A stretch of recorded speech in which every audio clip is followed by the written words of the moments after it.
So how can you work smarter, not harder? Meaning, what is a way that you can get more done in less time and really without you having to do it?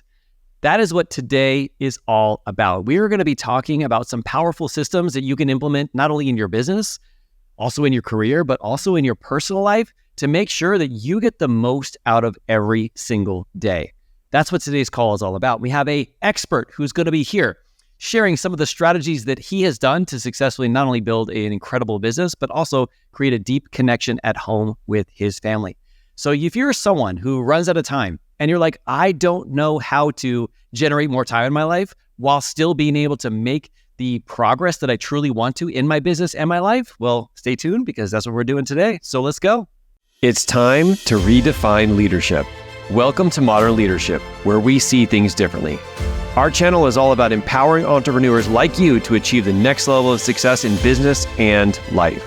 We believe that you can create a massive impact in the world without compromising your personal life or family time to do so. We're committed to providing you with actionable tips and strategies weekly to make that possible.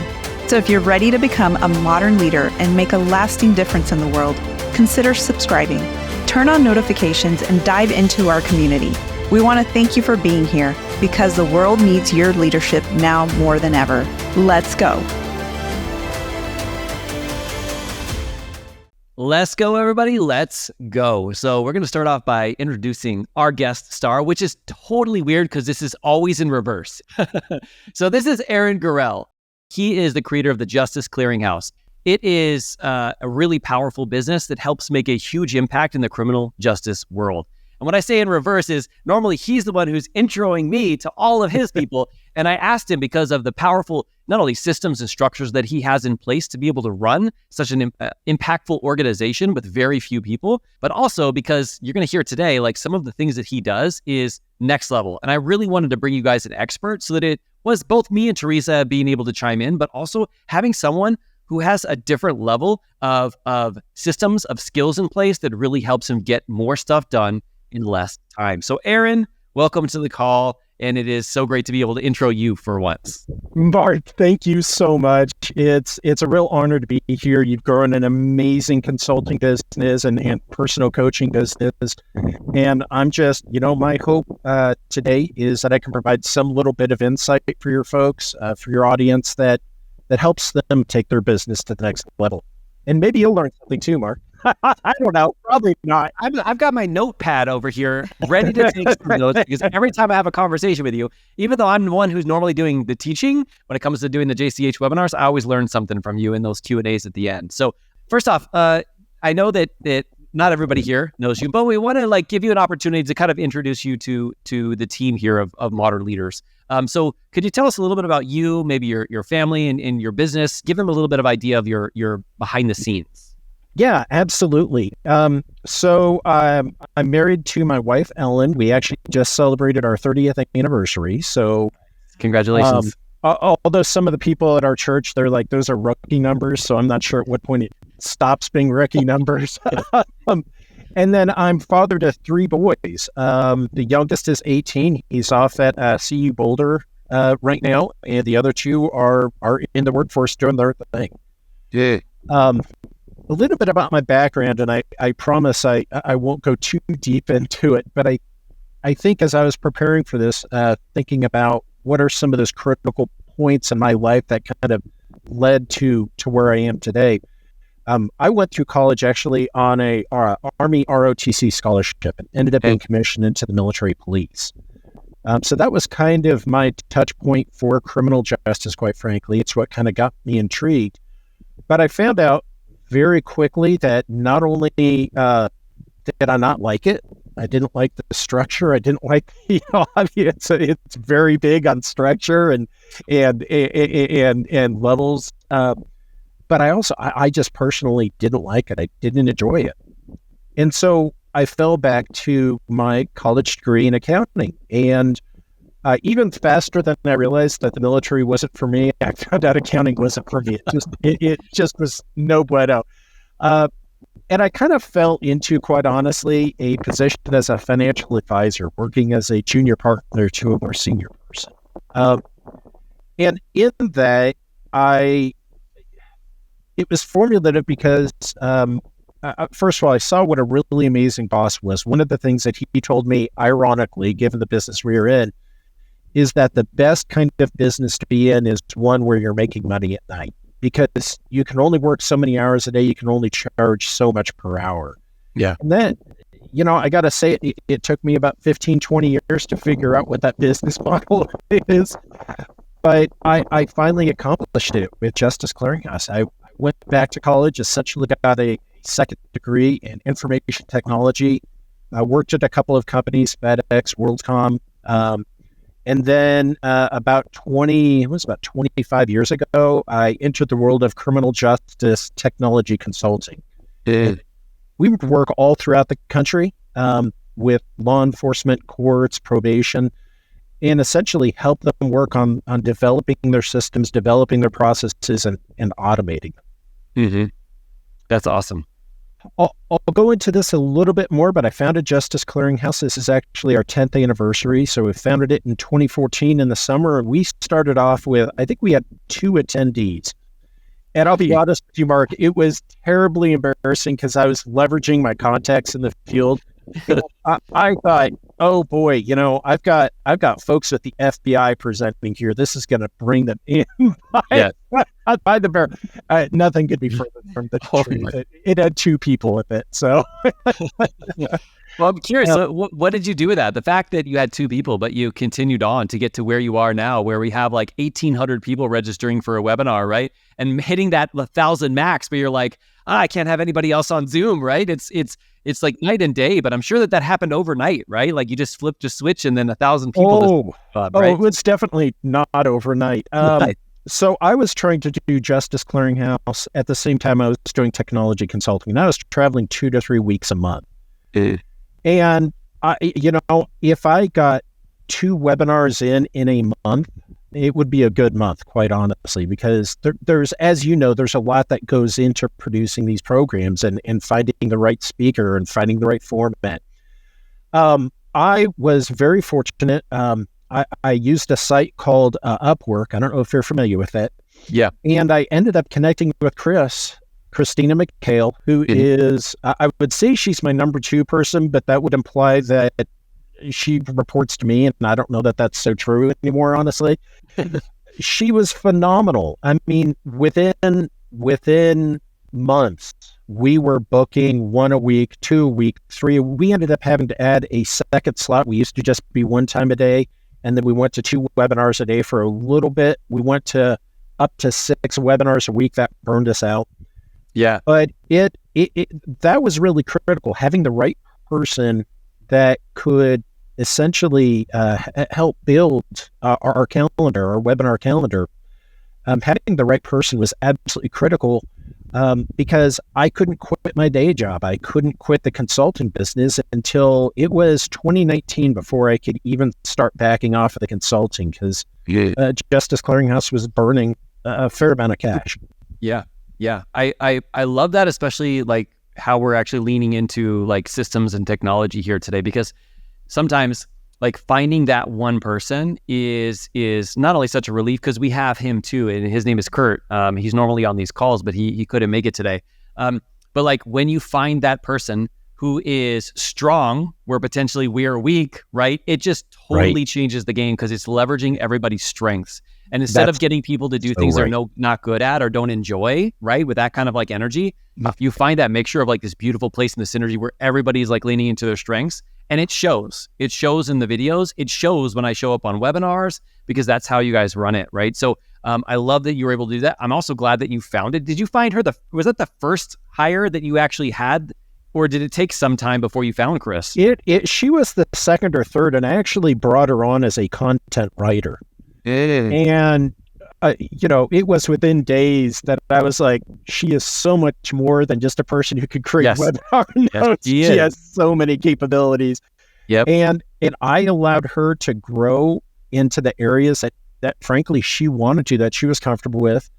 I'll tell you, the first webinar that she had to do completely on her own, that she had to do solo, was because I was in a meeting and I couldn't get out of it, a consulting meeting.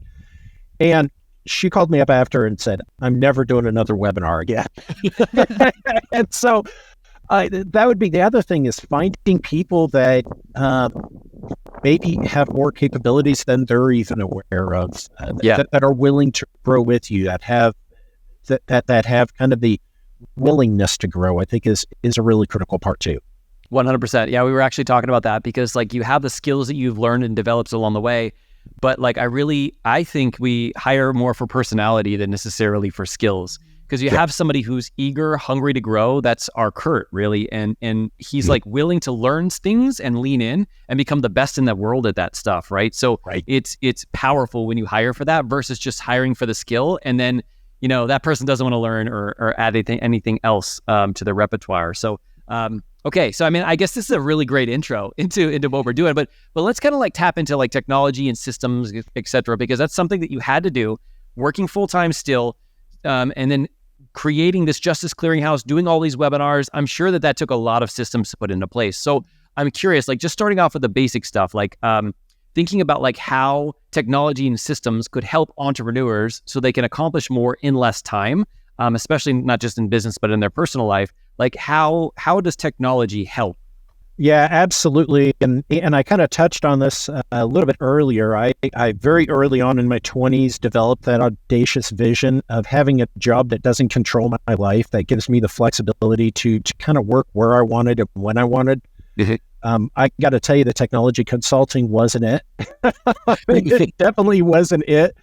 But it, of course, created a really important foundation and helped me develop really deep context in criminal justice. So one of the things that I set out, especially as I started working down working through this, developing this business model that I have with Justice Clearinghouse, is making me the least important person in my business.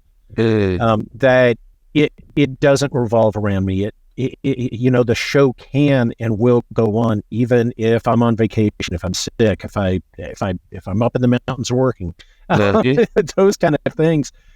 And I've got to say, the first critical path, the most important thing I think to accomplishing that, is a really simple one. It's writing down your business processes. And it sounds like such a simple thing, but you feel when it's a solopreneur, when it's just you feel utterly absurd documenting this stuff. But as you're documenting it, one of the really empowering things is to know that someday someone else is going to be doing this work, or some other system is going to be doing these work. And there's a lot of things that we've automated. I feel like we've gotten to the point where automating much more is going to be a diminishing returns kind of situation.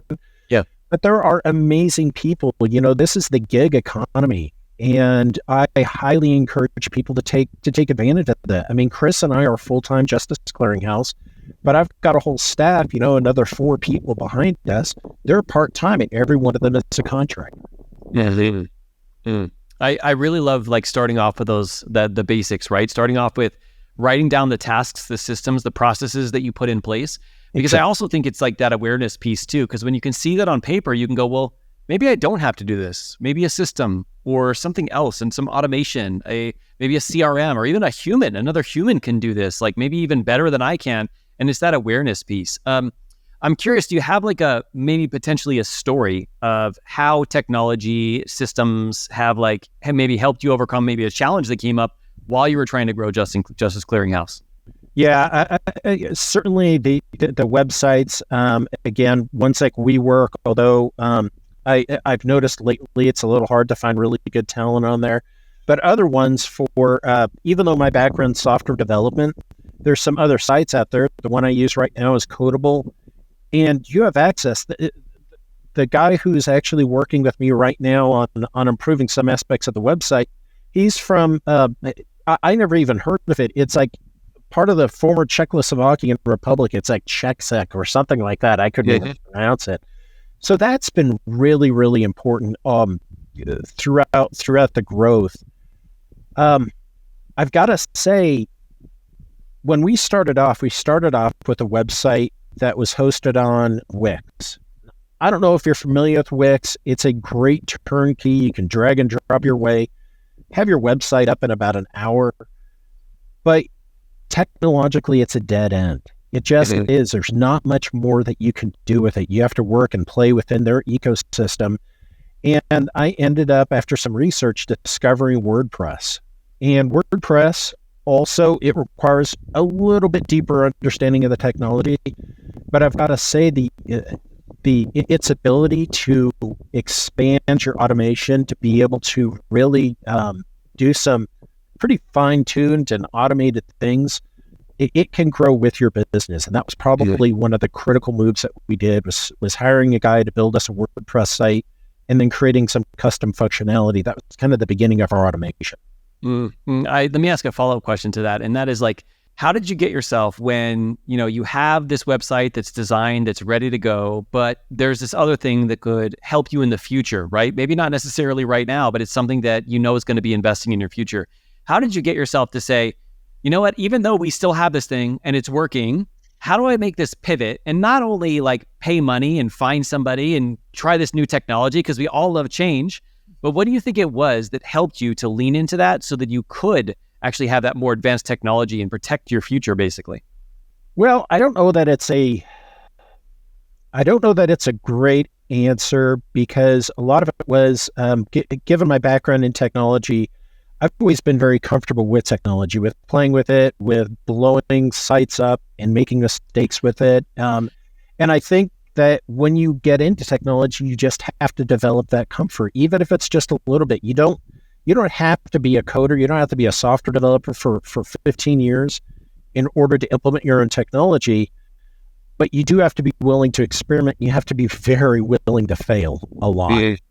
Yeah. And in that willingness to lean in, to learn a little bit about it. I agree. Like, if I take it on myself and I learn a little bit about it and I find out that it's not in my strength zone, at least I know a little bit about it. So when I pass it on, I know whether the people are actually doing it well or not doing it well versus just like giving it away, right? That's exactly right. I mean, I think one of the things I learned in the software development business is that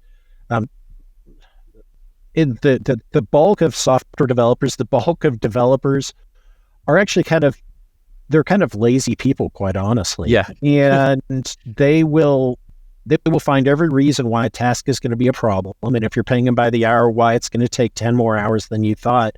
And so you just have to kind of, getting that second opinion, talking to a friend, talking to a resource, I think is really important to be able to make sure that you're going to get what you want at the end at a reasonable cost. I know people that have spent hundreds of thousands of dollars on systems, and it was probably by a magnitude of 10 too much. Yeah, 100%. I think what you said in the beginning, where it's like writing down your tasks and your processes, helps make sure that you can look at that task list, and that you're not adding things that are like actually things that maybe you need to do in the future, but you don't have to do now, and you're paying somebody to do it, even though it's not necessarily moving the needle. You can actually see what it is that you need to do right there. So exactly. I love that, being able to tap into that and then start, using your technology to be able to create more in less time. But I think Teresa has a question for you now, more about like wasting time. Go for it. Because time is our most valuable asset, right? And I think that a lot of times we put these systems together because we want to spend more time on other things, right? So what do you think is like the biggest time waster that you see in business, and how can technology actually eliminate them? Yeah, it's I call them technology dead ends or process dead ends, where it can never lead to something else. You can never build on it. I talked about that Wix website earlier. It was a great place to start, but we couldn't build on it. We couldn't do any automation with it. But there's a lot of other dead ends. And I know there's probably a lot of podcasters out there, and it certainly has a place, but I've always had a couple of key problems with the whole podcasting business model. And one of them is you don't own the platform. You could be deplatformed. You can, they can change the algorithm and suddenly no one can find your site. But I think the biggest one is you're completely dependent on that platform for being able to talk with your customers, with your potentially clients. And so I think while they're a great place to start, I think to avoid wasting time with them, you have to be able to see the end goal. You have to begin with the end in mind, as Steve Covey said. So it's why when we did webinars, I actually considered making it a podcast initially. And I said, no, if I want to make it a podcast, I can extract the audio from one of these things, and there's my podcast show. But now I can put it on YouTube. I can put it on my own site, which is what our first business model was to take the webinars that from our expert presenters like you, Mark, and to be able to put them behind our paywall and generate revenue from our membership who can access that library, kind of like a YouTube bot. Yeah.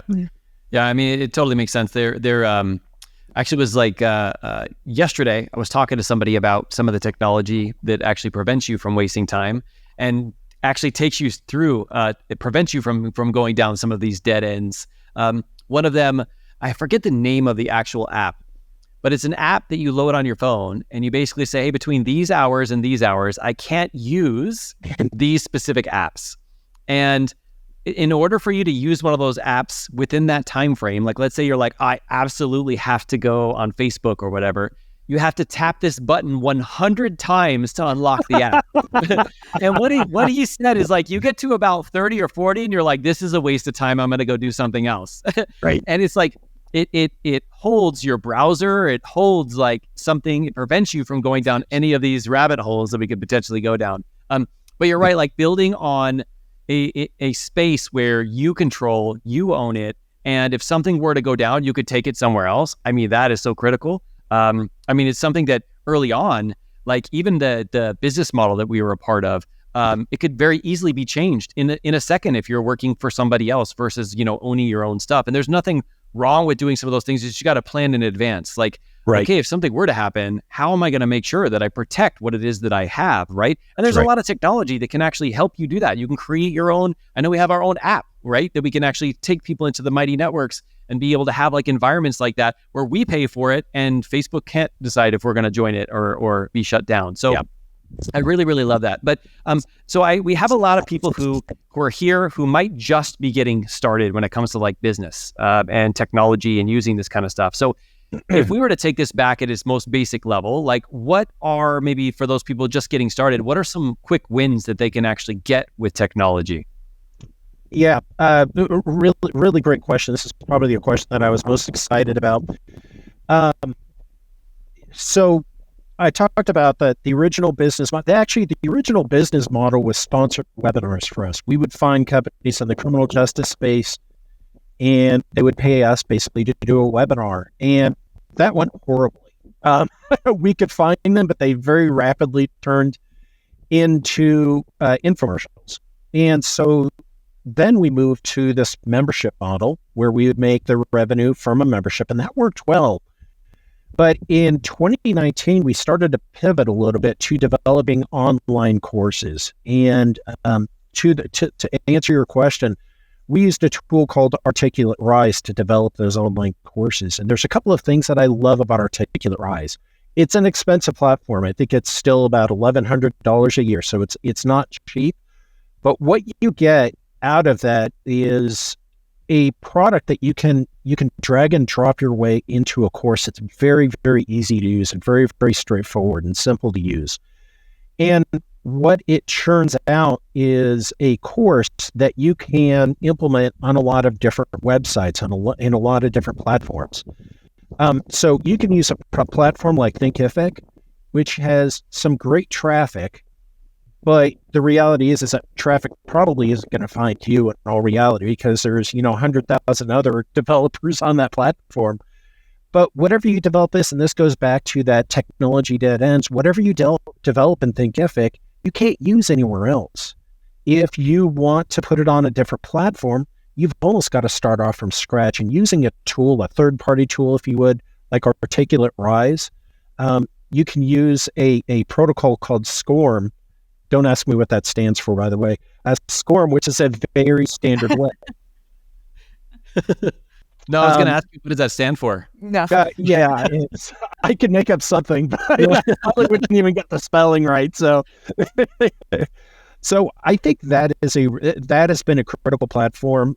There's another example. I literally, the way I was found out about Articulate Rise was a friend that worked in the courts. And she told me that she spent she does, it's kind of ironic, she does kind of financial management coaching. Mm-hmm. She spent $50,000 getting training for Articulate Rise. Mm-hmm. My mouth dropped open because I spent zero, and Chris does the majority of our technology, of our course development. She doesn't have a technology background. And so it's, your own education is really, really important, but also just experimenting and playing with it, find out what works and what doesn't is really important too. Yeah, 100%. And thinking about the universal principle that you kind of just talked about is, for example, you're trying to expand, right? So your problem is, I want to be able to create courses in a way that it's my content and it's not something that can be taken away from me and I have the full control. So what is a system that I can lean on that can help me through this process? Because you probably didn't want to do all that stuff yourself. And a system like this can help make it look professional, can help make it resellable so much easier because you're leaning into the system. So I know somebody asked in here is like, what automation should I choose to use? And when I think about like what automation I should choose to use, it really depends on, number one, where you are in business. But like, we always got to ask ourselves, we got to begin with the end in mind. Like, what is our goal right now? And what is maybe a problem that we're, in terms of like what some of the processes that we're doing that is taking us the most amount of time? So for us, one of the things that we do is we never edit any of our videos. We never do any of our podcast editing either. We don't do any of that because it would take us so much time. It would take us out of what we do best. Well, we did at one point, and we realized that it was a waste of time. So. 100%. That was the process that I was like, yeah, if we could get this off of our plate, it would save us about 5 or 10 hours. And then you ask yourself, what is a system, some technology that I could use that could potentially even make this better than me doing it? Or even at least just speed up the process for me doing it so that I don't have to be handcuffed to doing this thing all the time, right? Whether that's a person or an automation or a system, if it's something like that, you can look at the things that you're doing, like writing out this is what I do every single day, right? So Marie, if you wrote down, these are the activities that I take every day, this is the process that I take people through, and then look at that and go, what of these things could be automated so it can open the door for me working on other things, right? We call it like working in the business versus working on the business, right? And the less that you can work in the business, the more you can work on the business and like create those systems. Does that make sense? Yeah. So I really love that question. I really love that feedback. One thing that I do want to share too, I know that you and I were talking offline about this too, Aaron, and that is like ChatGPT, right? I cannot tell you how much time that has saved me. This morning, I'm redesigning a program that we have. And normally what I would do is I would try to grab all of the copy that I've ever written and I would try to see what it is. And literally what I did is I copied and pasted the old copy. And I said, hey, this is what I want it to sound like. And this is the changes that I want to make. And this is what the price is going to be. And it spit out like this beautiful thing that I had to make a few adjustments, but I'm like, this literally took me 10 seconds to do, right? Yeah. I mean, it writes the copy for these videos. It comes up with some of the questions of these. And it's one of those technologies where a lot of people are afraid of it. But I'm like, if you're trying to, even if you're having a conversation with somebody, right? And you're like, I don't know how to answer this. You could literally copy what they said, put it into ChatGPT and say, how can I respond to this? And it will help work through so many different things. So if your thing is, I need to get more creative, I need to be able to put together stuff like this, I would ask you, are you using some of the technology and tools like ChatGPT, something that's super readily accessible, but I still don't see a lot of entrepreneurs using it. So what do you think about that, Aaron?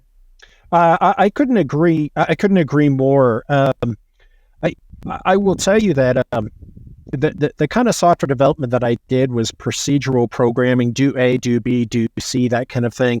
AI is very foreign to me because it's generative AI. It literally doesn't use any pre-programmed instructions. And the whole reason I preface my comments with that is because it makes me uncomfortable at times too. Yeah. If I can look just like the scenario you talked about, I need to write an email. Here's what I kind of want to say.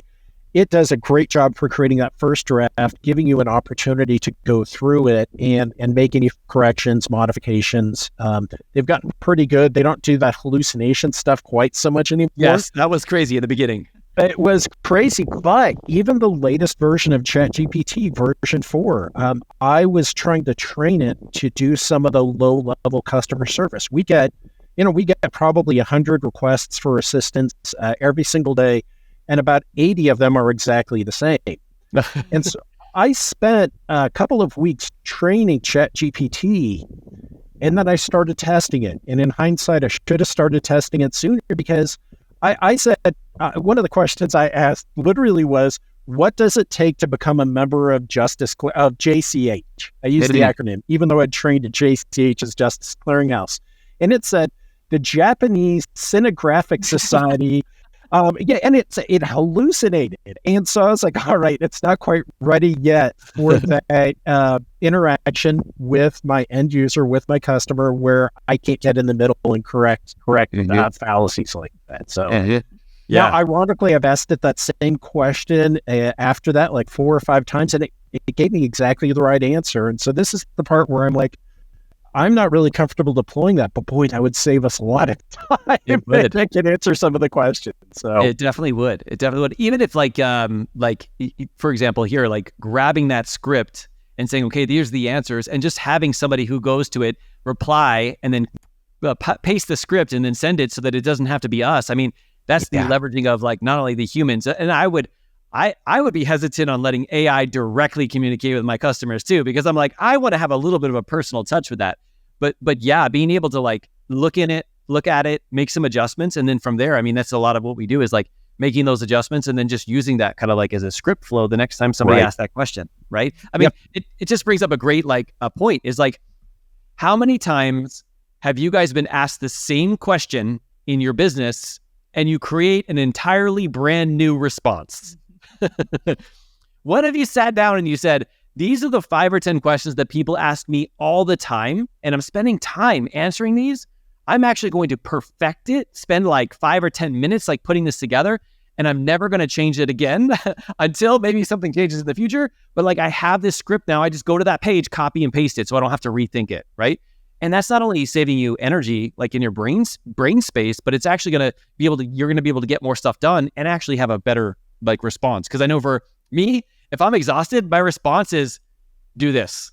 If I'm not exhausted, it's a little bit longer and it's like, oh, hey, great question. Here's how you do this. Yeah. You're like, what if I did that once and I could be the best version of me every single time and I don't even have to copy and paste it, right? So no, that's so true. So to your point, about 4 years ago, I was spending a couple of hours each day just taking care of customer service kind of requests. Mm-hmm. And I was doing it from email, and I ended up discovering this platform called Soho Desk, which is a help desk management system. The only reason I thought about that, by the way, is what you said about developing those responses for those repetitive questions. Now, I will tell you, my whole goal with those responses was to shorten the conversation as much as possible. Yeah, I had other things I had to work on, and so they were fairly terse, I will tell you. I recently, because in one of your presentations earlier this year, you said, are you working in your business or are you working on your business? And I was like, I've got to get out of this customer service. Not only is it not making me happy, I think that terseness is probably turning some people away. And quite frankly, there's other people that just are a lot more patient maybe than me or something like that. So, but now the way it works is that if she has a question she can't answer, she basically escalates it to me and I take the question, or at least I give her the right answer. I like it. And it just saves you so much brain space, right? Because you don't have to be going through all of those questions, and you're really fresh if you have that, be able to answer that question. But you're right, like somebody else who's jumping in to answer that question, they're probably going to take the time because you're paying them to do it. And especially if they're a good person that works for you, they're actually going to put more time and energy into it than I typically would if it was like early in the morning and like somebody wants to, ask a question that like has been answered a million times. But it's all like back of what you started with, right? Writing out what your processes look like, what you're currently doing right now, and asking yourself, like, out of these things, what is taking me the most amount of time, and what is a piece of technology that I could invest in to really be able to save time? Now, I do want to hear, like, we're getting close to the end here, and I want to ask you a question because this kind of just came up for me right now, and that is like, when you're early on, especially when you're early on in business, I have a lot of entrepreneurs who are like, I'm not making enough money. I can't afford to do that thing. I can't afford automation. I can't afford a VA. I can't afford, and they're stuck in this like, I've got to do it all myself because I can't afford it. And once I make money and once I'm like, I have enough income, then I can go and do those things. What piece of advice, Aaron, do you think you would give someone who's in that state right now? There are so many technologies, there are so many capabilities, platforms out there that are very inexpensive or even free. There's one, Mark, you and I were talking about Opus AI. You feed it an hour-long video and it pumps out 40 or 50 video clips, and I think it costs like $20 a month or something like that. I mentioned earlier, being able to manage your own communications with your customer is critical. We built up this amazing mailing list, and when we transitioned or added to our repertoire at doing those online courses, we had a ready-made customer base. Well, that started off with MailChimp's free platform that I think allows up to like 1,500 contacts. Yeah. And if you're using WordPress, which you can get a WordPress site set up for like $8 a month or something like that. If you're using WordPress, there's all sorts of plugins that, you fill out a form on the website and it goes straight into MailChimp. So I would say that there are some really great options out there. And when you're starting off, you have to use a lot of free tools. You have to use some, but you are going to have some kind of budget. I think starting off with an expectation that you can accomplish what you want with no cost is probably not realistic. You're going to have to invest a little bit in your business even early on. Yeah, I agree. One of the things that I realized is when we first started to invest, after that first program or system, I think it actually was a VA that we got was the first, we realized how much time it was saving us and how much brain power it was saving us, and it became contagious. We're like, what's the next thing? What else are we going to do next? And before we knew it, we had a lot of money going out, but it was like, it allowed us to work more on the business like we were talking about. Because if you're constantly doing those things, those day-to-day things, you can't think outside the box. You can't think about like, what is a new program or product that I can put together?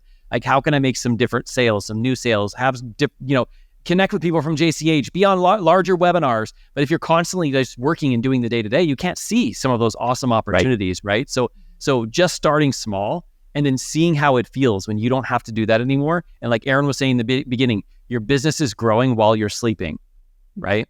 We have a VA who lives in the Philippines. And one of the greatest feelings that I get is I wake up in the morning and I get a message from her and she's like, hey, I just finished work. And I literally just woke up and she's been working while I've been sleeping and she's been sending messages, having conversations, posting up videos on our platforms. And I'm like, that feels amazing because I wasn't doing any of that. And the business is moving forward for her.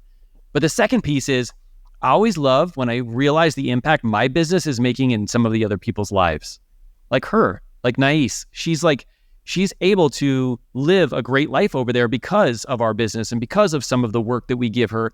And she's also the kind of person that gives back to us so much by just like really crushing everything that we do for her, right? So it's kind of like this synergy of not only does it help us save time and energy, but it actually helps empower them because they, have some income because we're actually able to support them through that, right? And it's a beautiful place when you realize that that's the impact that you get to make. And then you can spend your time and your energy like where it's best spent. Yeah. I've got a very similar situation. Nia works for us. She's in the Philippines. When our webinars are done, I load them up to our Vimeo platform. She does all of the splicing and dicing, creates webinar notes, puts it on our website. So when I get in the next morning, it's just magically poof, it's there. And it's so beautiful because when my day's ending, her day's beginning. Yep, that is amazing. Okay, Aaron, 2 real quick questions. Number 1 is, somebody gets to the end of this video, this training, right? What do you think is the most important thing that you want to make sure that people got out of today's call? To not be afraid of technology by far. It's not going to be a smooth track. Again, you have to expect failure, probably a lot of failure. I can't tell you how many times I've crashed my own website and had to revert to a backup because I did something really stupid on it. Probably one of the biggest game changers out there, we touched on it earlier, is AI. And that can be kind of scary. But here's the thing that AI is going to do for entrepreneurs, is that it really levels the playing field between these mega companies that can spend hundreds of millions on technology and little guys like us that are just happy to have a 6-figure business. Yeah. Because AI is going to break down those barriers. And because AI is infinitely scalable, it's going to be able to be done so much cheaper. And you're not going to have to have people with 20 years of experience doing some of the stuff. Yeah, I love that. I love it. You get so much ground out of using something like AI, right? And it's the people who in the beginning feel the most intimidated by it, but lean in anyway. They're the ones who benefit from it the most, right? Because pretty soon we're all going to be using it. So the sooner that we start using it and actually getting us to save more time and do things quicker and sometimes better than we would be able to do, like the faster that we're able to do all the stuff that we really want to do. So Aaron, appreciate you so much for being here. I'm sure people are going to get to the end. They're going to want to hear a little bit about like what you do, maybe get to know a little bit about Justice Clearinghouse. I know we have a lot of criminal justice professionals here because I was a police officer from LAPD, so I attract a big audience there. So where do you think would be the best place for people to connect with you at?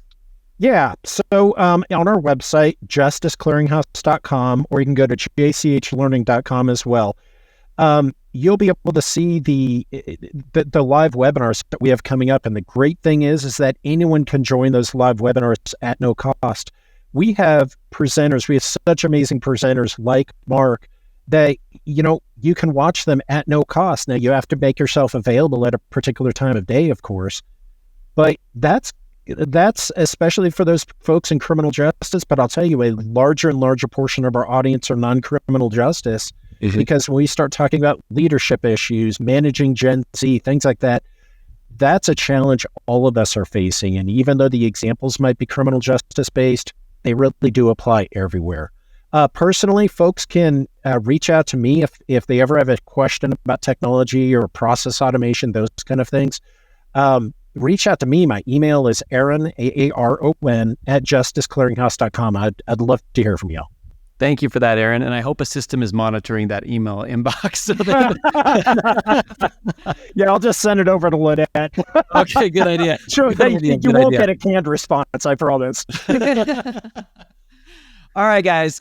We appreciate you at first, Aaron, for coming here, for leaning in, for helping us all see how technology can actually help us get more done in less time. And just remember, like what Aaron said at the end, like technology is our friend. Let's lean in. Let's see how it can be used for us instead of all of the thoughts that can potentially go on when something new happens, when there's some change. Instead, use it for you instead of against you. So I appreciate you guys so much. Thank you for making it to the end. Thank you for what you do out there every single day, everybody, and keep leading from the front. Bye, everybody. Bye.